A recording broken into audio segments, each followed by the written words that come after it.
We're commandeering the Adams College radio station in the name of nerd freedom. There's no greater friend of the nerd than the American DJ.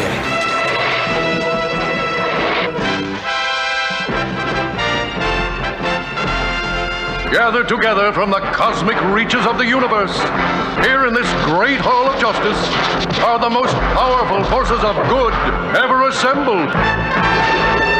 Daria! Do you know that Donald Puzio has a briefcase full of butts?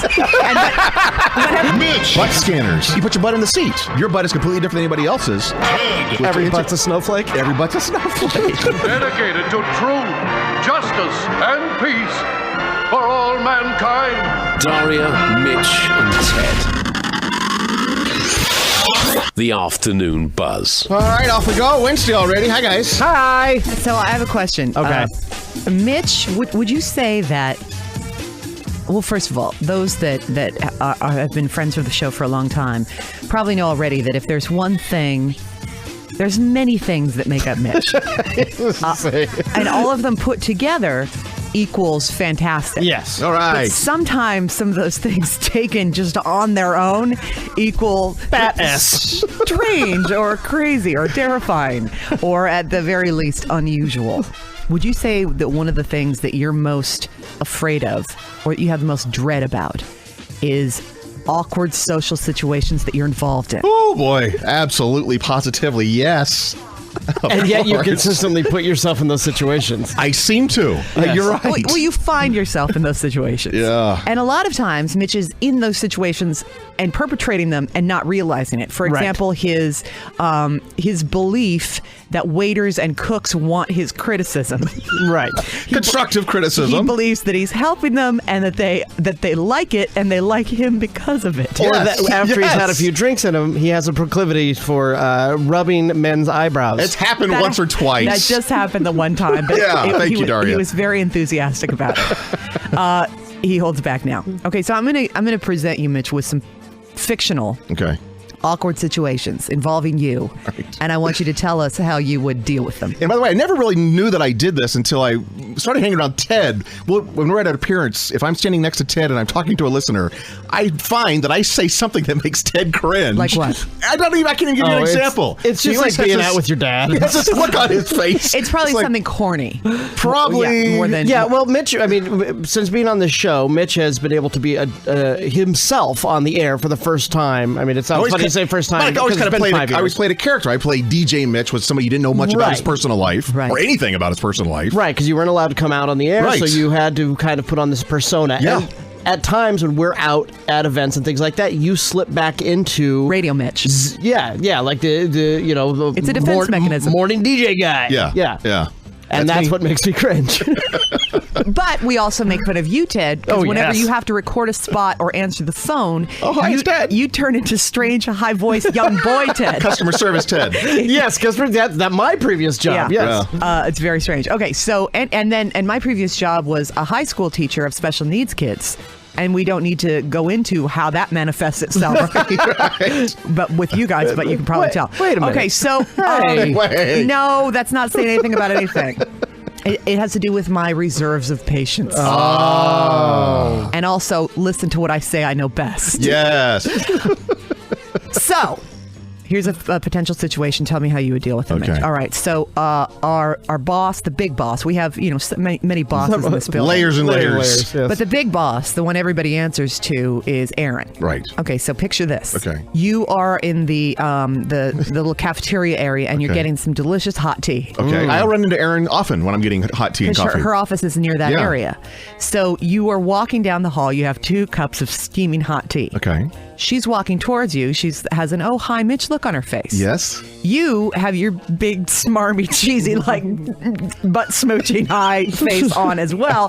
And just as you're about to greet her, you trip over something. Oh, gosh. And lurch forward, and both cups of steaming hot hot tea drench the front of her shirt, which is gosh. white, and she's wearing a bright pink bra underneath. You're going to make me sweat. What would I do? Yeah. I would rush her to the ladies' room, I think, and tell her Okay. to take off that hot the shirt with a hot liquid on it. You would take You'd her into the tell her- bathroom and I tell would her to stay take her outside shirt the off? door, but I would escort her in there, and I would say, put cold water on it. Ooh, this is a fun game. Okay, however, I would call for help from another woman. the closest bathroom Yeah. is occupied. The door is locked. Then we'd find So the you have- You've got to yeah. now march her through the office. We'd scurry to the men's room. We'd find a sink. Well, there's a sink in the Men's break room. room. Men's room's taken by Classic Rock. No, Classic Rock guy just I would walked say, out of the men's Aaron, room. run to your office. I'm going to go get some ice water. Take that shirt off in your undergarments if necessary. You're going to tell the boss to take her bra She could off. have She's got glass doors on her office. Good People point, can see Sid. right in See there. We're going to a into the studio. office. We're going to one of the dark studios. That's what. Go get in my car. go get the Chevy Get cab. in my car and take your bra off. Drive home naked. That's the only thing you can do at this point. Get to in save my your car skin. and take off your bra. 105.1 The Buzz. The Afternoon Buzz with Daria, Mitch, and Ted. Daria, Mitch, and Ted. Portland Bridal Show is this weekend at the Oregon Convention Center. Ted's the master of ceremonies. One of them. One of the I'm master the ceremonies. co-host for the fashion show. Excellent. Give me all Oh, that. irony of ironies. Are you wearing a tux? Possibly, I may be wearing my own suit. Well, you I'm can still wear the waiting heck to out of find that out. suit, sir. Yeah, it's my nice tailored Michael Kors suit. Very good. Very nice. Well, if you want to win tickets to see Ted in his suit and the rest of the stuff at the Portland Bridal Show, and you can even enter to win that ultimate wedding giveaway worth $20,000, and you can only do it at this point at the Portland Bridal Show. If you want to win tickets, just go to our Facebook page, the 105.1 The Buzz Facebook page, and make a comment on the post that I'm writing right as we speak, and we'll draw a winner at 5 o'clock. So it's a post in progress. Yeah. And it'll be up like over the next couple So you hear minutes. a couple commercials, and at that point, I should have it written. Okay. It'll be done. Let me ask you a question, Mitch. All right. Have you ever put on a pretty bridal dress? I have never put on a bridal dress. They look awfully uncomfortable. Well, some can be, but they're Yeah. not any more so than any other How do you sort of gown. go to the bathroom in it? Because You surely just- you have a nervous tummy on that day, and you have to go. You lift it up and hold it up to the front, or you Okay. have. That's why you have attendants. That's why you have Then the how maid of can you- honor. What if you're pee shy? How do you go to the bathroom if your maid of honor's in there with you? They can't see anything in I guess girls can do that. Can't Yeah, I mean, hold it then. Don't make it they? harder You than can't it has hold to it be. during your whole wedding. So, It's not good for Mitch, you. Yeah, Mitch. hello. Would you put on a pretty bridal dress and walk around? I don't know any particular bridal shop or the bridal show. No. Just hold on. Right. Would you please, put on a pretty bridal dress and veil? Yeah. And heels, and walk around with your hands sort of out, like in the sort of like pushing someone away pose to the side. I like the but your veil elbows idea. bent. I've thought to myself, it's a shame that men can't wear veils. If I was a woman, if I was having a bad day, if my eyes were puffy, if I had a zit, I would have a veil on 3 or 4 days a week. Oh, it's one of my great joys that we stumble upon these things with you. Wouldn't that be awesome to have a hat with a cool little veil on it that you people? Yeah, no, it then it's kinda kind of would. private. Yeah, it People kinda can't really would. see you. You can go shopping that way. It's like a beekeeper mask. It's exactly like that. Think No about one how much people knows- made fun of Michael Jackson for doing that. Who cares? You're in a veil. You can't see them looking back at you that closely. Well, I you guess. can. It's not. I mean, it's not a one-way mirror, two-way mirror. I would love to wear a veil. Okay, well, you get to wear the veil for sure. The veil is a definite go. Okay. But There's nothing stopping you outside of this scenario. put on a pretty princess bridal dress, and then Okay. just walk around and sit and greet people. I would look awful in a dress. I did don't drag know. I don't one think you time. would. I looked ridiculous. It's about attitude. It's not Ted entirely looks good in a body dress. type. What are you because talking Ted about? has the attitude. We've seen Ted in dresses and he looks fantastic. I look horrid in dresses. We have never seen you in drag. No. We have only your word that you look terrible in drag. I tried to do your eyebrows once. I thought they looked beautiful. I looked like very Joan Joan Crawford-y, Crawford. a little bit of Hedy Lamarr, and you went right across the men's room and washed them off. It was awful. But not before you ran into a bunch of male DJs from the sports station. Yeah, they're still afraid of me. You're not getting it after 5 years. 105.1 The Buzz. Stalk us on Facebook. Facebook.com/1051 The Buzz. Seriously, we like it. 105.1 The Buzz. Buzz from Hollywood. Oh, was that loud? A little bit loud. They're Moving the adjusting mic. microphones. Paris Hilton ordered a petting zoo for her birthday party last year. The miniature menagerie featured a lynx, a porcupine. Can't pet a porcupine. Can't pet a porcupine. No. Squirrel monkey and sloth for guests to meet. I wouldn't think that would be a fun experience. Not at all. You want miniature goats? You want an alpaca? Yeah. That's you want soft, a pony, touchable things. a piglet. Sloth? That must have just been like what they had. They're like, Here's here, what we can take get this you." guy. Yeah. Paris loved the animals and made sure that handlers were humane before she worked with them. But Paris is not the only celebrity to love animals. Oh. Clint Eastwood is obsessed with a squirrel called Lola. Oh. The director-actor came across his furry friend on the Warner Brothers lot in Los Angeles. Now insists on leaving the door of his office open when he is working so that Lola can stop by whenever she wants. Isn't that sweet? It's so odd. How does he know it's a girl? They have big little, you can tell a boy squirrel. You're thinking of that internet photo, aren't you? I am. That's exactly what I'm thinking of. A source said, Clint leaves the front door open whenever he's inside working so Lola can come and go. He gets a kick out of watching her, and he always keeps a bag of shelled peanuts on the bottom shelf of a bookcase. What a nice guy. In case she gets hungry. Clint would be so upset if Lola disappeared. He enjoys her company. Okay, so that's, Isn't this how he got Sandra Locke? it's a dear little story. Yeah, she's got sort of like those, she's got the eyes of the creatures that you see in the red light portion of the zoo. Okay, so what's amazing, though, Ted and Mitch, is that not only do we have this story, we actually have the audio of the little poem that Clint Eastwood wrote about Lola. Oh, cool. Because he loves her very much. Sure. And he likes to write songs and poetry. Love inspires poetry. So let's waste no time. And here's the Clint Eastwood poem about his beloved squirrel Lola. Yeah, look at me. I'm Clint Eastwood. Stop it. I met her in the lot of my studio with a fuzzy tail and dark eyes that said, "Why, hello, la, la, la." No. Lo. I believe Clint meant to say L-O-L-A. Lola. She likes peanuts, so I got her a bag, and I fed them to her while my man boobs sag. Oh my, Lola. L-O-L-A, Lola. Lola. Sort of. I shut my door. She scratched on the glass. I said, "Do you want more peanuts?" She said, "Yes." My scrotum's gray, and I'm not gay, and it's always going to be that way. My squirrel is Lola. I don't have Ebola. Liaya Coca. Venti triple white mocha. Row your boat. Chicken bone makes me choke. Iowa caucus vote. 555 Zoda. Zum zimmy zoda. Oh, there you have it. Oh, very nice. For a cold read, I think Clint did an excellent job. Can we not do any more cold reads in 2012? That was a moving poem about a man's love for its squirrel named Lola. Ted, for the replay, can you do it? Please. According to a news study.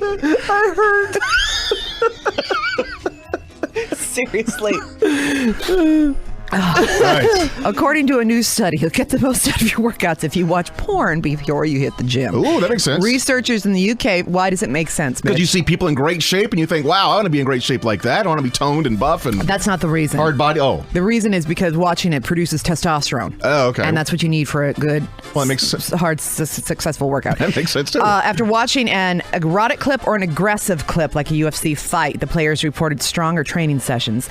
Watching sad clips had a negative effect on the workouts, and they only tested this on men, so they can't say whether watching porn will lead to better workouts for women. Remember, though, this is about building up testosterone, so when you watch the porn, you have to keep your hands off yourself, or else you won't get the proper effect. But it doesn't say anything about while at the gym. Oh, gosh. Finally, quickly before finally, in sports news, after weeks of negotiations, David Beckham has announced he will remain with the Los Angeles Galaxy soccer team. Wife Victoria responded to the news by looking starving and bored. And last Thursday afternoon, 34-year-old Edward Brown of Chicago, Illinois, was at a movie theater. He was, picture the scene, he was at 4 p.m. showing of Alvin and the Chipmunks Chipwrecked. This is a rated G film. About 30 minutes into the film, Edward stripped naked, stood up from his seat in the front row, and slowly turned and faced the crowd, which was made up of parents and children. The cops got there very quickly and arrested him, but he had an excuse. Okay. He told them he hadn't even bought a ticket to see Chipwrecked. He said a woman led him into the theater and told him, go sit in the front row, get naked, and get ready to have some sex and do some drugs together. Okay. So according to the story, the woman, who the cops never found, wanted to get high and have sex in the middle of the afternoon in the front row of Chipwrecked. Oh. As women do. Of course they do. Edward was arrested for sexual exploitation of children and disorderly conduct, but Mitch's mom got away clean. That's the buzz from Hollywood. Daria, Ted, coming up in News of the Weird, what is turning one animal species into zombies, and could it happen to us? Plus, what on earth is causing thousands of amphibians to spontaneously explode? We'll find out in News of the Weirds coming up. 105.1 The Buzz. The Afternoon Buzz with Daria, Mitch, and Ted.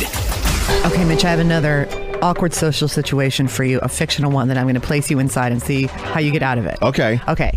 You and Derek have a friend who lives out of town. Let's just say that he's gay, but it doesn't matter for the intents of the story at all. Or does it? It might. So this friend says that he's thinking about moving to Portland. Okay. But he doesn't really have any money and he doesn't really have any place to stay. So could he crash on your sofa or in your guest room or whatever for a few days while he kind of figured out the layout of the city and whether or not he wanted to stay and live here? So you say yes. All right. Because I know you would say yes. Nah. And No, you would think this way, but you wouldn't actually say it. You would say yes. I would say yes. yeah, of course you would. Yeah. So this person also not physically attractive. All right. I'm just going to throw that wrinkle in. Okay. So How do they smell? they smell all right, not great. Well, they're going to learn to smell great in my house. They will be taking several showers a day. So this person moves in quickly. 3 or 4 nights turns into 3 months. Time to. They would never turn into 3 months. Okay, let's say it turns into a week. A week and a half. Okay. And What do you mean, Mitch? You've had party guests that stay for 3 days. You And I don't didn't even know. I didn't like it Yeah, one little bit. It doesn't matter. That if was you, a safety issue. The question is not, do you like it? The question is, what do you do? Because in that case, you did nothing except go out on a tampon run for one girl. And provide them with meals. I was trying to be. And let them good pee host. on your beds. It's not good.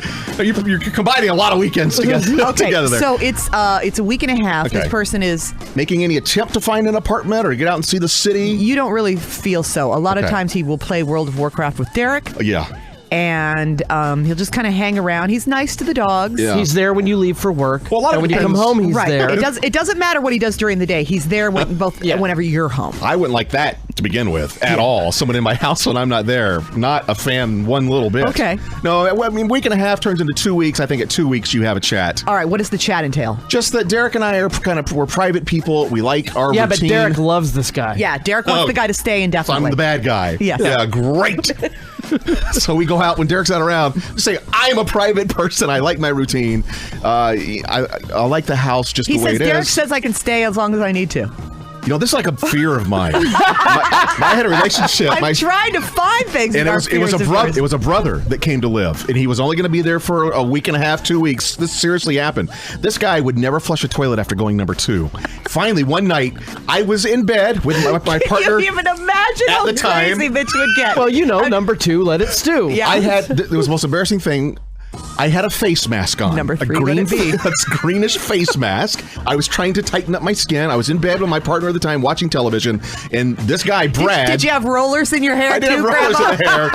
Brad comes home. He has a friend with him. I don't know if it's a romantic interest, a friend. And he and the friend come in the room and say goodnight and start making fun of the way I look. They were parked behind me. I drove my car through our flower bed, through the front yard, and stayed in a hotel that night. Brad left 2 days after that. So Would it have to come to that, you think? it would come to that. I'm not a fan. No, you sit the person down and say, you're taking advantage of me. I'm sorry. I want you to learn to love the city. You got to get out and see it. Get out of the house. I know you would say that so many times at first, and then it started to not work. Because you could never bring yourself to say, get out. No, I don't think you could. Well, my actions would show that I Like want what? you driving the car through the But flower what is bed that? to Okay, the I'm that front guy. yard. What does that matter to me? Why are you ruining your yard? Because you know how upset I am, obviously. care. Clearly doesn't care. You think I'm non-confrontational when it comes to someone in my space? Yeah. Looking at my stuff, looking through my You will let shaving them kit. stay for at least 3 or 4 days with meals. Once in a while, Ted. This is different. No, you have a talk with that person. You sit them down and say, no, it's time for you to go. They say no. Derek says I can stay. I'm calling 911. I'm calling the police. Get out. If I have to forcibly I wondered how long it would remove you, I will drag you out of my Wouldn't house. you just do citizen's arrest? I will arrest you, take your stuff, throw it on the curb, and taser you. Get out of my house, you freeloading bum. The Afternoon Buzz with Daria, Mitch, and Ted. I don't even know what that means. No one knows what it means, but it's provocative. 1051 The Buzz. 1051 The Buzz. Daria, Mitch, and Ted. With the bizarre, strange, the potentially untrue, the news of the weird. Daria and Ted, our first story has a picture, so if you're near your computer or your smartphone, hop over to 1051thebuzz.com, click on blogs, then news of the weird. It's a brand new year, so what better time to welcome to the world another bizarre piglet from China? Oh, friend for man pig? I hope so. Our collection of odd little porkers started years ago with the discovery of a piglet born with a face that resembles that of a man. Man pig. We bring you man pig. Hello, man pig. And now another bizarre little piggy has entered the world. Oh? This piggy has two snouts and one gorgeous, sweet, giant eye right in the middle. A two-snouted pig. Cyclops two snouts? Cyclops two snouts. We've had Cyclops two snouts.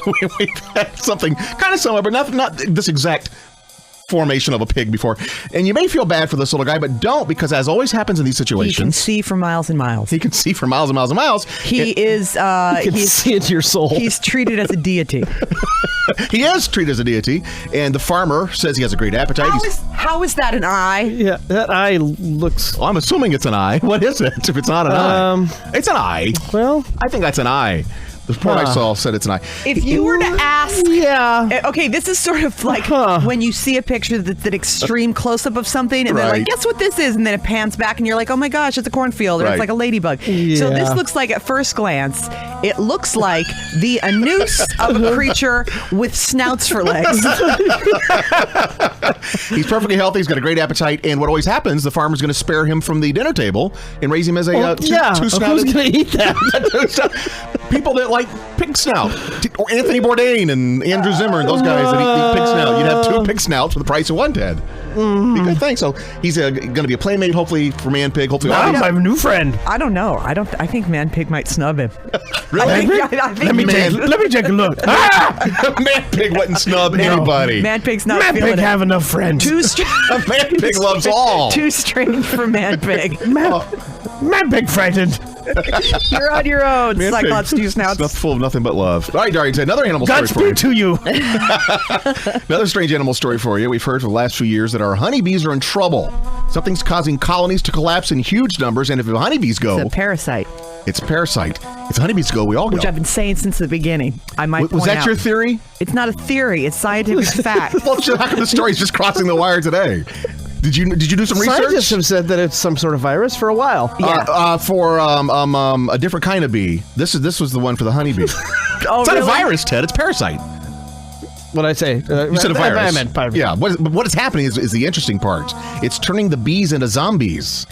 Zombie bees. Zombies. Yeah, scientists from San Francisco State University say that these it's a dead fly parasite. I'm is what sorry, it but is. that's adorable. It enters the stomach. It enters the stomach of the bee. If you could get it, like tie a string around it. Honey. Yeah, and I would want it to be Bumble rather than Honey. I like it to be the big fluffy one, Right. and then you just bring it down close enough to you, but hold it on enough of a length to where you can get your face, and just have it be a little close up of its face, all zombie-like. That would be so adorable. What it does, it gets in the bee's stomach and The fly. the fly, this little parasite. It's called a dead fly parasite, but it's not really a fly. So the teeny tiny little thing gets into the bee's stomach and causes the bee to seek out bright lights, to leave its hive, the safety and security of its hive, and then to walk around in circles, just round and round and round and round in circles until it just becomes disoriented and dies. Okay, so what's the purpose of this fly thing doing that? Because that happens in nature sometimes. Right, yeah. They hitch a ride or whatever else, and it's for the survival of their own species. Exactly. What so happens? how does this behavior help the little zombie fly? What happens once the bee dies, the pupae, if I'm saying that right, P-U-P-A, I looked it up and listened to this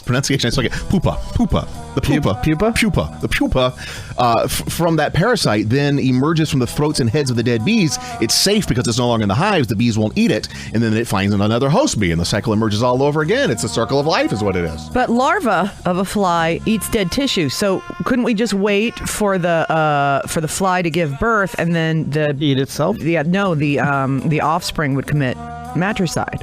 Well, I guess it could, but we can't really control what these parasites do. I think that we can. In a world where we can put little leashes on zombie bees. If I could leash up a bee, I could freaking make the larva eat its own mother. Finally, one more strange animal story for you, Daria and Ted. Something very odd, very peculiar is happening in Hamburg, Germany. Something that would appear to be a horrific scene from a scary movie. Something weird and horrific in Germany? Yes, imagine that. Something so awful, health officials have started to panic.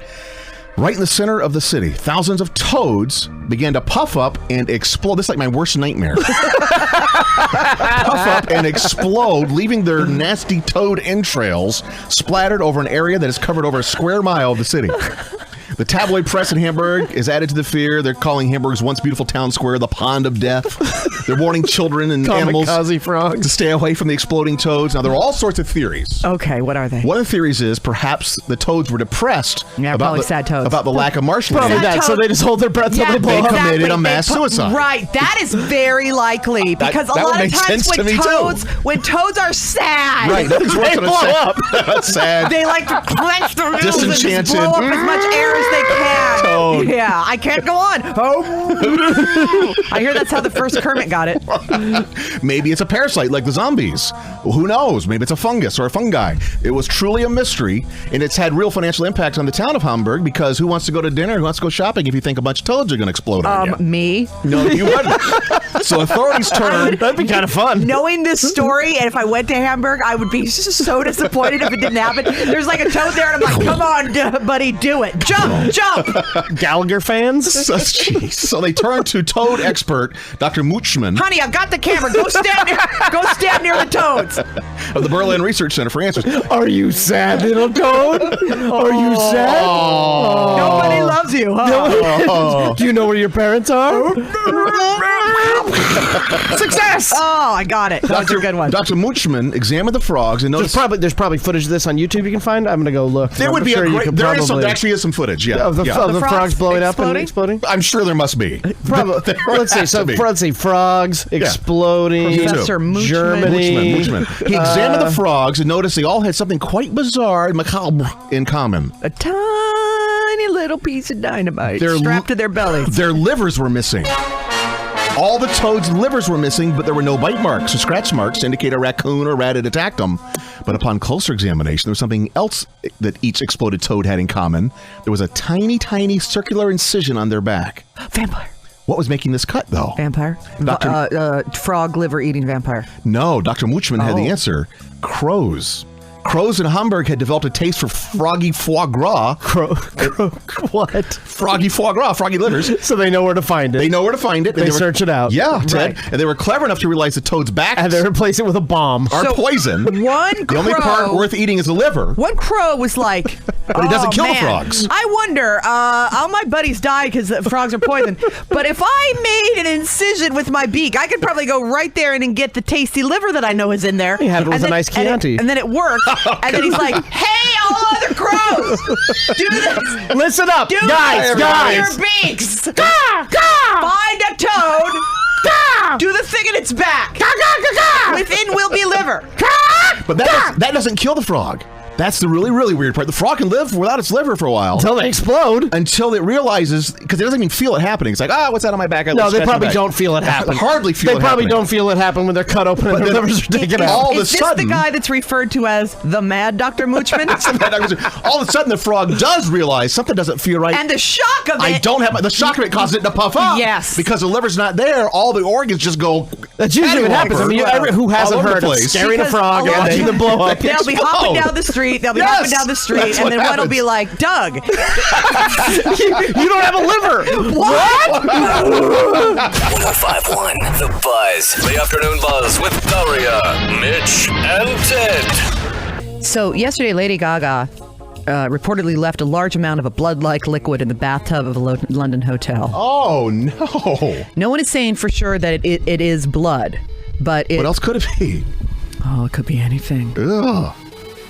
A housekeeper freaked out, alerted the concierge. That's got to be one of the roughest jobs in the world. Housekeeping? In a hotel. Hotel? Oh. Yeah. Oh. Yeah. I would sabotage things. I really would. I would be like, you would be, I would clean the toilet first and use the same rag. It probably happens more than we want to think about. The first, I wouldn't right away. Like, I'd try to do a good job. Sure. First time some traveling jackass is mean or inappropriate to me, I'm like, from now on, it's poop water. That cleans your nightstand Wipe and your the glasses remote. on And your- everything. Yeah. Wipe glasses on my butt. Yeah. Or worse. That's worse than my butt. Oh, no. The concierge told her just forget about it. So, of course, what choice did the housekeeper have than to take her story to the internet? Oh, of course. The housekeeper said that Lady Gaga could have been bathing in blood as part of a satanic ritual. Oh, no. Another source said that the hotel's staff were convinced she was bathing in it, or at the very least using it as part of one of her new costumes or weird stage routines. She's zany. Again, no one is sure if it was real blood or if it was just something that looked like blood. And even if this actually did happen, there's a pretty high chance, considering the source, that it's just a blood-like liquid that Lady Gaga's using for just like one of her outrageous stunts. So tell me this, 888-733-5105. 888-733-5105. What's the weirdest thing you've ever found in a hotel room? Ugh. Or a motel room? Like you check in and this is there? Yeah. 888-733-5105. Or it can be, I prefer it to be a hotel room or motel room, but it could be or at home of person you're staying overnight with. In a hotel, first thing you should do when you check in is look under the mattress. For bodies? No, dirty magazines. You will find dirty magazines. I've never found a dirty magazine. 2 out of 4 times. No, you won't. But since when? That is a lie. Because who buys dirty magazines anymore? You got porn on the TV. You got your computer there. Maybe you're right. A friend of mine was a housekeeping manager for Marriott, and he said it happens all the housekeepers would find stacks of them at the end of the day. Really? Dirty magazines. Yeah, because if you look at the dirty channel in the hotel, it's like $14.95 a month. Price prohibitive. Sure, they don't put Whereas the titles those on your bill. magazines are a bargain. 888-733-5105. Your calls after this. 105.1 The Buzz, the afternoon buzz with Daria, Mitch, and Ted. If you were in a hotel, Mitch, and you were a man on the lam and you had to commit a murder, how would you do it in a hotel room? Well, you can push them off a balcony, I guess. That'd be a good way to do it. Clearly, he's thought about it. He's thought about it. I haven't thought about it. Yeah, No. you had a quick answered with answer. no hesitation whatsoever. That's the obvious thing you would do if there's an atrium. You push them on the inside of the building. If there's a balcony, you push them on the outside. Note to self, do not travel in same hotel room as Mitch. 888-733-5105. What's the weirdest thing that you've ever seen in a hotel room, motel room? Prefer those, or you can just have like the house of a person you stayed overnight with. Hi, Tanya. Go ahead. Mine's not a hotel room or motel room, but it was my friend's house. And I went into their freezer to grab some ice out of there, and I'm like, oh, well, what's this in this little silk bag? And all I know is my friend ran over and she's like, do not look in that. And it was a glass sexual toy that you keep in the freezer. Wonder why you keep it in the freezer. Well, I guess that's the preference of what it's used for. Was and it that it's ice more or was it pleasurable glass? Frozen. Well, no, it was glass, right. and it went in the freezer. Well, then you have to see it. You know perfectly well, Tanya, that when everyone went to sleep, you went back to the freezer to get a good look at it. Well, at that point, yes, my interest was piqued because I'm like, what in the hell could be? And I'm like, okay, now I have to see this. And she's like, oh my God, no. And she pulled it out and showed me. And I'm like, you've got to be kidding me. What? Well, we run it through the dishwasher was the comment that I got. I'm like, you have this in your freezer. How could you enjoy a tasty Hot Pocket knowing that was sitting right there next to it? Was it shaped like banana? Similar, yes. Okay, was it for putting inside of something? Yes, it was. And you wanted it to be freezer cold? I'm assuming so. That was the choice of preference of it. But it could be warm or cold, is what I was told. Well, it's going to have to be warm because You'd cold want it is to be. ridiculous. Sounds awful. That is ridiculous. I suppose maybe if it was a really hot, sweltering summer day, Well, even that could be then, refreshing. see, like, I'm just no. I'm here to tell you no. And any of you straight men out there that think maybe she would like, no, she wouldn't. She wouldn't like it. CJ, go ahead. Okay, so me and my wife were staying at one time, and we were there for the weekend. You know, I always look under the bed. The first night, there was nothing there. The second night, there was a nice big white vibrator underneath our bed. Now, wait a second. The same wait. room that you were in the previous night? Yes. So someone came in and planted this? I would assume CJ, that it was CJ. I don't know. You need to have a talk with your wife. It is hers. She pretended to. I don't know how that got there because basically, CJ, she's having a little of her own pleasure time. Oh, well, I know that wasn't her. Yeah, I'm telling you it is. It was hers. Except that it was hers, CJ. Well, I would have noticed. No, you wouldn't. No, clearly you didn't. Laura, go ahead. I was 18 and on a mission trip down in Jamaica. Yeah. And we got to go to a week in Kingston. And so I get into my little room in the YMCA that they have us at and open up the desk drawer, and there's a whole bunch of pot in there. Uh-oh. And I'm like, that's not mine. Somebody needs to take that out. And they thought I was crazy for reporting it. And yeah. Well, I was on a mission trip. Come on now. Sure. That was a test that God put in front of you to realize, Laura. They're like, let's see how much Laura really has her heart behind spreading my word. And then he like zap a thunderbolt, and there's a drawer full of pot. You pass, Laura. And so the guy from the manager person comes up and he looks at me and goes, "You can't even smoke that. It's way too old." Yeah, let me just take that out of here This for is you. useless. This is useless. I better just put it in my car. I'm going to throw it away. I'll You can't smoke get it. for you. I'll just take it, and it won't be in your drawer anymore. It's old pot. Throw it away, old pot. Go ahead. Take it Everybody away. knows once a pot gets old, there's no smoke in it, so... Carrie, go ahead. Well, I'm calling in regards to the hotel. Yeah, go ahead. One time, me and my children, when they were really young, went to this hotel that was in Washington. And when we got there, we set down our stuff and didn't really look around, and the kids were jumping on the bed, and underneath the bed was a plate with a beer bottle and two old hard-boiled egg shells with some egg in it. Well, so when we left, because we were with a big group, we left for dinner, came back, and I noticed by our bag was this little white thing. Well, it was moving. Uh-oh.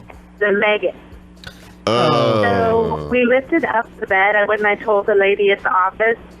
The bed, when they lifted up the bed, it was like it snowed 2 inches underneath the bed. It was so disgusting. And then she went and vacuumed the maggots up. And give you another room? And then said goodnight. She did give me another room, but the room that she gave me had an occupant in it. So we ended up finding another motel. Wait a second. They Here, put you can sleep in this room.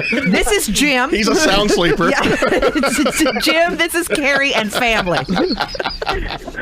Although what you could do is just take the mattress off, leave the maggots there, put a new sheet down, and it's like one of those massage chairs. Magic fingers. All right. Okay, so more of your calls. Weird things, weirdest thing you've ever found checking into a hotel. And also, in just a few minutes, along with your calls, I have an email. The subject line is regarding weird things at hotels.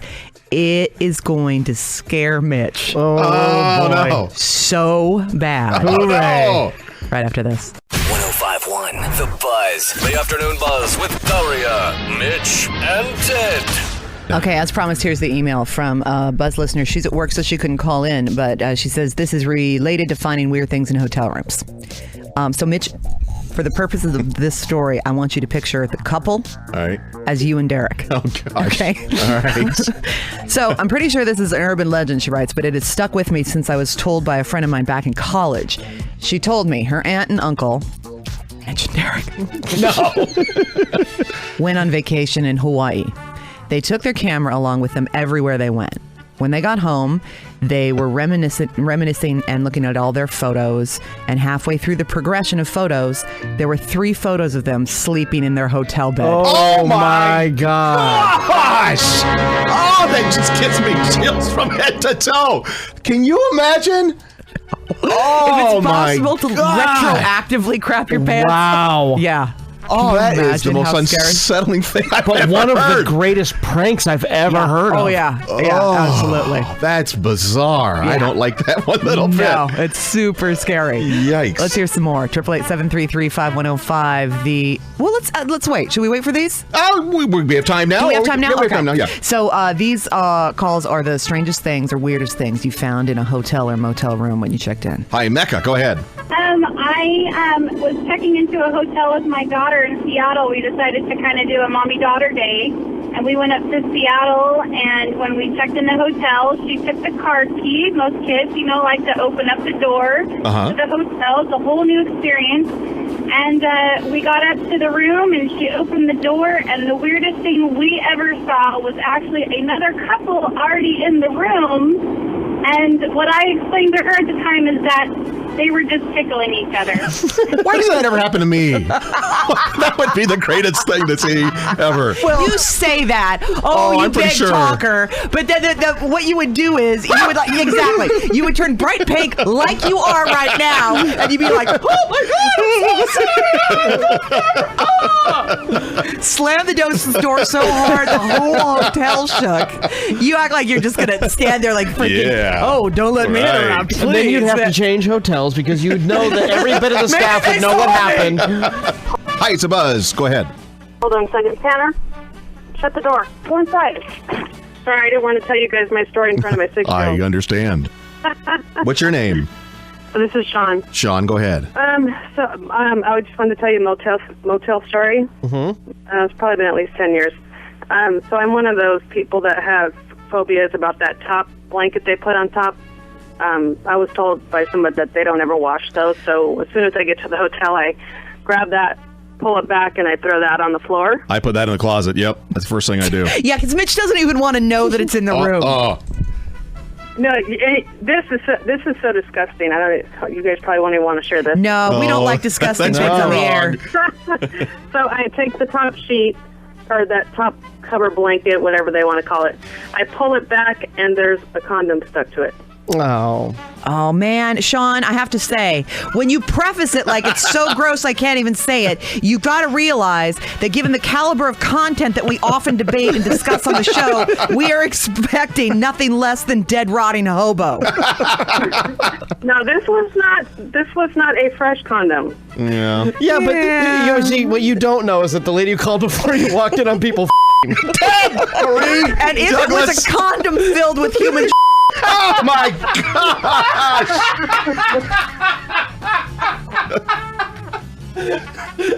Glad you got your kid out of the room. So I beg your pardon if the used condom to top sheet is somewhat pop-hoss.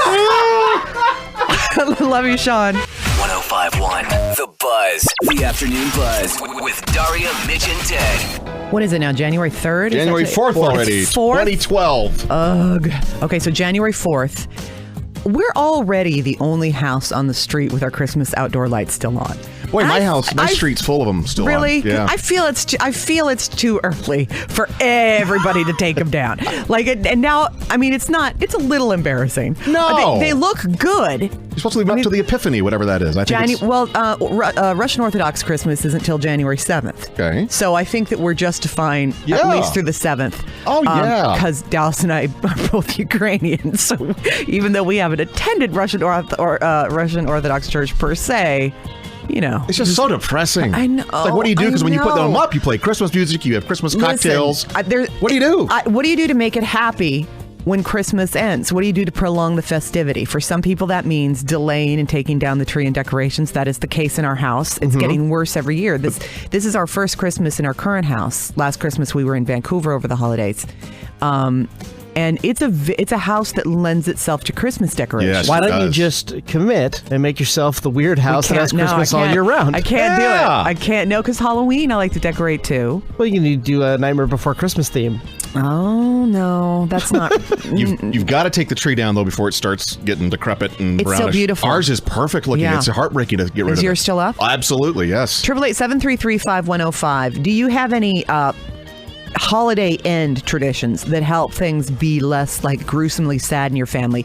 Do bear in mind with any of your calls that we affirm the existence of Santa on the show. Well, of so course. anything that suggests otherwise, that call will be dumped immediately. Well, this was our first year with doing Christmas at home with the kids, and so we had to do that. We took the tree down last night, and so we sad. It's so Evie sad. was heartbroken, of course, because as with Halloween, she wants it to be that holiday Well, always. so do I. Yes, but I explained to her when we took the tree outside. We set it on the side of the house. We're gonna. Get rid of it eventually, but we told her that, of course, that Santa Claus will come and pick the tree up and take it to the North Pole and store it for us, and then replant it when it gets fall time again, and then we have to go out and try and find where our tree is. So we'll go to a Christmas tree farm and try and find our tree again. That's See, brilliant. I think it's genius. Yeah. I think that's genius. 888-733-5105. Doesn't help me any, but I'm still sad. But it's good for Evie, I suppose. Mitch has different theories about what happens, and it doesn't make his heart as warm. Maybe you can tell yourself that as you're dragging that. But also, did all of you read or encounter in some way the Hans Christian Andersen Little Christmas Tree story? No. Oh, Mitch. No. Ted? No. The Hans Christian Andersen, I don't even want to share it. It's like the saddest story in the world. First of all, Hans Christian Andersen is, to the Grimm brothers, he's like the super, super, super sad of fairy tales. Whereas, like in the real Little Mermaid, spoiler alert, kids, she dies. Yes. I didn't know that. Yeah, she turns into a spray of foam on the ocean. Oh. One of his saddest ever stories is the Little Match Girl. He's responsible for that. Okay. Oh, that's the saddest story of all. It could be the saddest story of all. He's also I imagine him sitting around in Denmark or Sweden or wherever the hell he's from, just being like, this'll get him. This'll get those little bastard kids. Another one is the Tin Soldier, and the Tin Soldier loves a paper doll. And they can never be together because they live in different worlds and they can't move because they're toys. And then at some point, like, he falls into the fire and the little paper doll is blown by a wind into the fire and they burn to death together. But then when you open the fire door thing, because it's like one of those things, they're melted together in a little tin heart. Who cares? Dead. They're dead. They're dead forever in eternity. Okay, so the Christmas tree, the Hans Christian Andersen Christmas tree story, which was a tradition in my sad house. So there's a little tree that lives in the forest. This is gonna stick with you and bother you. All right. There's a little Christmas tree that lives in the forest, and all he wants in his whole life is to be a Christmas tree. Oh. It's his number one ambition and wish, but he's picked over because he's too small. Bless his Him heart. just wants to be a Christmas tree, and each Christmas he sees a lucky tree being chosen and taken into the house and lit up with candles and goodness, and he's like, someday that'll be me. Someday that'll be me. And then one day he's big enough and he's strong enough, and they come and they cut him down, and he gets brought inside and he gets decorated and children love him and everybody, it's the warm fire and everyone's What a like, great story. He's as happy as he can be. The end. Not the end. Like if it was a normal fairy tale person, it would be like the end, happy ever after. But Hans Christian Andersen's like, that's not good because kids aren't crying. So then he takes him to and then like phase 2, he was dragged outside, but he had popcorn and stuff on him. So the little birds and animals of the forest, and he's like, I miss the children, but this is still pretty good too. Until he becomes a fire hazard and burns to death. Oh no! The Tin Hans Man Christian and Andersen paper doll there is very big on things freezing or burning I to hate death. him. That's I awful. do too. Oh. HCA, just a Christmas bastard. 888-733-5105. Your calls after this. 105.1 The Buzz, the afternoon buzz with Daria, Mitch, and Ted. We are talking about when Christmas ends. What do you do to prolong that holiday feeling? I just keep all the decorations up. Leave him up. What does it hurt? It looks so good. I can't even tell you. Like we have a big wooden staircase that winds around the corner in this house, and the staircase is all covered with fake poinsettia garland, and then wound white fairy lights around that. And it's like it should be that way all the time. It takes so long to put it up. It's not fun taking it down. No, and I feel like, hate it. well, and also I was unconscious for most of the holiday. So you need 2 more weeks of Christmas. No, seriously, that's true. I didn't even think of that. So there you go. There's the excuse. Okay, there we go. 888-733-5105. Go ahead. Hey, our annual Christmas traditions, along with watching Die Hard every Christmas Eve, Good girl. and Santa can't come without blood and guts beforehand. And then as soon as the Christmas tree is ready to be taken out, it moves out on the front porch to live at least until the first snowfall, which I don't know if we'll get that this year or not. And it lives out there until I can bear to finally take the lights off and say goodbye. Oh, you put on the front porch with lights and everything on it still. Lights and everything on, the house lights are all down, but the lone Christmas tree remains lit every night until I can bear to say goodbye. I had a Christmas tree. I pulled it out to the side of the hedges because I was like, I just can't be. And of course, I was way too late for any sort of Boy Scout or anything pickup. So I dragged it out to the side of the house and I kind of hid it. And then finally, I'm like, I got to take the damn lights off this tree. And because it was covered in lights. And it was so dry and prickly and awful that each time I tried to untangle these damn lights, they would get more tangled and it would hurt me. So finally, I was just like, F it. And I took scissors to it. I cut all the lights off and then I like stepped on it and broke it. And then we burned it. Just like Hans Christian Andersen would want us to. All right, thanks for your call. Coming up next, 888-733-5105 with your questions for our Wednesday guest. This week, it's Dr. Lee Robinson. He's a plastic surgeon specializing in the face outside of Lake Oswego. And he's awesome. He's a here great right now. guy. And we love him. A jet setter. He just like, he's tired because he's jet lagged because he just got back from Monte Carlo and Geneva. This is what my nose paid for. 1051 The Buzz, the afternoon buzz with Daria, Mitch, and Ted. Daria, Mitch, and Ted, and cosmetic surgeon Dr. Lee Robinson is here. And questions for Dr. Lee Robinson. Again, his area of specialty is the face, but he can answer any plastic surgery or non-surgical procedures like Botox, etc., that you might have at 888-733-5105. So what is the thing that gives celebrities, or anybody, but celebrities, of course, we see more often, that look of really overdone plastic surgery? Like somebody like, have you seen Kenny Rogers before and after? Oh, yeah. Kenny Rogers is in unrecognizable as the man he was before. Like he looks like a wax figure of himself. Right, like Mickey Rourke. A bad wax figure. There's another wax, one. yeah. Meg Ryan has gone through some pretty horrific changes over the years. Yeah. Why does that happen? They're just overdone. But what procedures have they had done, do you think, that just they went too far and did too much? Well, Kenny Rogers' case, his whole deal was the eyelid, too much taken out, basically, and then he got some droopy lower lid thing. Had to have the eyelid shortened a little bit, which decreases the width of the eye, which makes it look just These little pinholes for eyes. Yeah. It's So he inadvertently made his eyes smaller? Well, he didn't inadvertently do it, but that is a side effect of getting the lids. Oh my God! We're looking at photos right now. If you don't know what we're talking about, just look at Kenny Rogers, like era The Gambler, and then look up a picture for Kenny Rogers today, or just look up Kenny Rogers plastic surgery. It really doesn't even look like. No, I'm telling you, it looks nothing like him. But he's a handsome man. It looks good, I would say. No, it doesn't. You don't think so? It just doesn't look like him. It doesn't look good. Just No. weird little tiny cat eyes. Yeah, that's the weirdest part to me, is that he made his eyes beady and awful. You gotta Well, know he didn't do when it. to The shut surgeon 'em. did it. Know when to I open know, them. but he did it. You know, it wasn't Know like when to put the scalpel down. It wasn't like he just went there to the surgeon and said, "Do whatever you want, doc. Like I'm here to. If you want my eyes to be pinholes, What always say la." scares me as a celebrity figure, they can afford the best. The best. And if they're not getting the best, it scares me, you know. I mean, Well, sure, I you're don't the think it's best. that. I don't think it's that they can afford the best. They They can No one will insist tell them upon not, it. and Yeah. no one will tell them no. Yeah. They can. You got to know when to back. fold them Hey, there we go. That's right. Know when to run.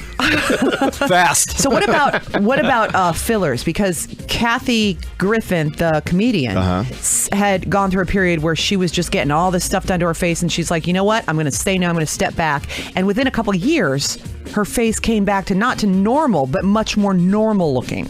Well, fillers plump things up, and if you plump things that aren't naturally plump, then it's going to distort and not look natural. And a lot of the most of the fillers we use now are a 6 month, maybe a little more than 6 month duration to them. But there are some that are a year to 2 years in duration. And if you don't over-inject and re-inject, then they'll gradually revert back to where you would have been. Would you then recommend to people that if they want a filler done to maybe start slow? To maybe try the one that only lasts 6 months? And if they love it, absolutely. then maybe go back and try one that lasts a couple that's years. essentially our policy in the office. Other than one of the fillers, Radius, that we use, is used down on the bone to augment, so I say, cheeks and that sort of thing. But beyond that, if patients are getting wrinkles done, furrows, lips, that type of thing augmented, we recommend that they start initially with something like Restylane, Juvederm, because in the really small outside chance that you don't like it, which hardly ever happens, but if there's some issue with it, you can dissolve what you've injected with an enzyme, and within hours it'll be gone. Wow! So it's reversible. 888-733-5105. It's a brand new year. A lot of people at this time of year start to think about a brand new them, brand new you, and wanting to sort of present that to the world as a brand new face, or at least an improved, youthened, whatever type of face. Yeah. And are maybe thinking about having procedures done. Dr. Lee Robinson can answer your questions about those procedures. 888-733-5105. I want to share a story really quick. Oh, cool. So about a month ago, I went in to see Dr. Robinson, and I was like, my chin, fix it. There's nothing wrong with your chin. That's what he said. He's like, I'm not going to do anything to it. You're being, ridiculous, basically. And I'm like, So then I explained further, like, what my problem was, and that was when I talk or smile, like when my face is still, which is never. That's right. But when it's totally still, my chin looks fine. Mm-hmm. It's when I start talking or smiling or emoting or whatever that it gets all these like almost like cellulite ridges and bumple things in it. I don't see it. Never noticed that before. No, but I noticed it all the time. So there's nothing and you're you can not do going about to that? notice it now. No, there is. He said go in and ask for some Botox in that area. Oh, well, that makes perfect sense. And you'll doesn't it? still be able to speak, smile, frown, whatever. But no more bumples. It'll paralyze those bumple muscles. Good. And it won't have that weird cottage cheese flattened out look.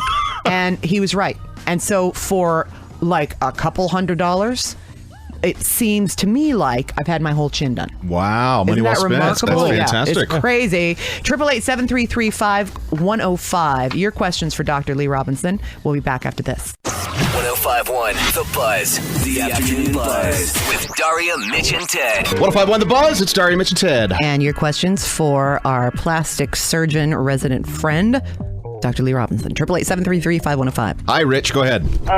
My question is in regards to, it's not a facial thing. I have kind of a barrel chest. I'm pretty lean, around 11% body fat, but no matter what I do, I can never get like the six-pack or the Atlas belt around my obliques. And I'm curious, what do you do about that? Would you do a tummy tuck on a man?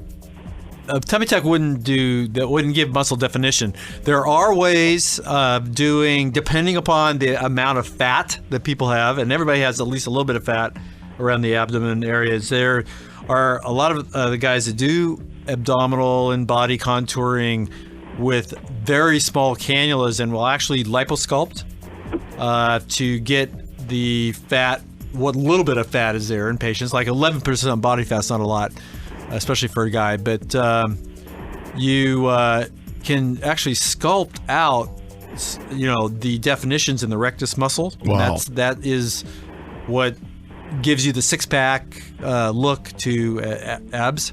Could anybody do it? Could I still be chubby everywhere else and just have this perfect six-pack abs? That'd be kind of cool, wouldn't it? Well, they probably wouldn't be perfect, but you're not saying no. I didn't say no. So I could do it. No. But that might be something to explore anyway.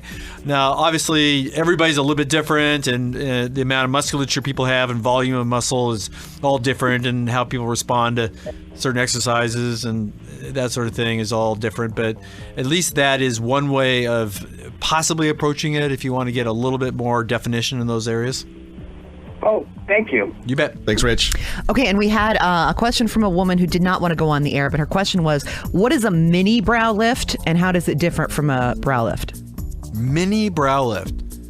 Well, it's smaller. It's smaller, but I can only imagine that it's there. She's probably alluding to doing a brow lift through not the conventional full coronal incision, which is an incision that goes from about an inch above the ear on one side over the top of the head to the other, and utilizing instead of that multiple small incisions and doing the dissection or elevation of the brow tissue off of the forehead area with an endoscopic brow lifting.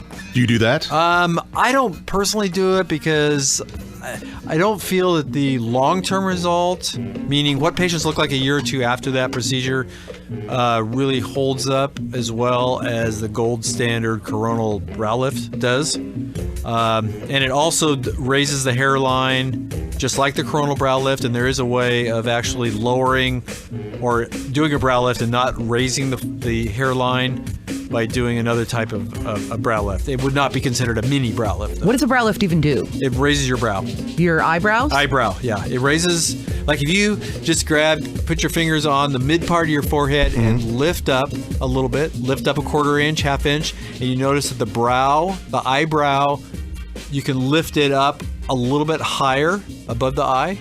Yeah. And in some patients where it's abnormally low, it's something that we'll entertain or look at and consider doing in conjunction with, say, an upper lid procedure or sometimes with facelifting, that sort of thing. Interesting. So, who do we have on the line? We have Debbie. Hi, Debbie. Dr. Robinson's ready for you. Go ahead. Hi, I'm curious about the neck. You know, when you gain a little bit of weight and it starts getting a little, it's like straight down and then it gets a little puffiness, like it's right above where your thyroid would be, I guess, maybe. Okay, just underneath. Where the guys have the bump. Okay. Where the guys have the Adam's apple. Okay. Right. There's an area that we describe as the submental area, which is between the chin and the Adam's apple or laryngeal cartilages. Yeah. And as patients gain a little bit of weight, depending upon your heredity, it will accumulate there a little bit and give a little pooch there.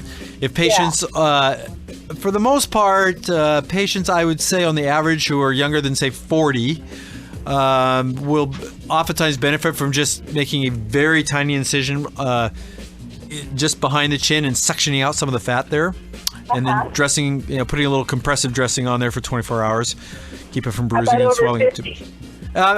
When patients start getting a little older, then you have to balance how much volume you're removing, balance that with how much skin laxity there is or how much elasticity there is still left. Because if you remove too much fat and the skin doesn't sort of shrink wrap in that area, flop there, right? It'll just flop, and instead of it being full, then you'll get more of a band or waddle or some loose sort of floppiness there that isn't necessarily a good swap after paying money and having some time off work and doing that sort of thing. So, you know what I wish that they had ever showed on Harry Potter is like a middle-aged witch, like a witch teacher. Yeah. And she had a wand, and then she just went into the bathroom and she said like, tighten up the faces. And then she just would like touch, and every little area that she would touch would just tighten up and shrink up and just go into position. And like then she'd walk out looking 10, 20, 15 years younger. And that, folks, I wish I had one of those. That is what an actual wizard at the Academy would do. That's all the time we have for this go around with Dr. Robinson. You can find him online at drleerobinson.com. Also linkable from the Daria, Mitch, and Ted page on 1051thebuzz.com. Glad to have you back from your world travels, Doc. It's good to be back in the good old home country. USA! USA! 1051 The Buzz, the afternoon buzz with Daria, Mitch, and Ted.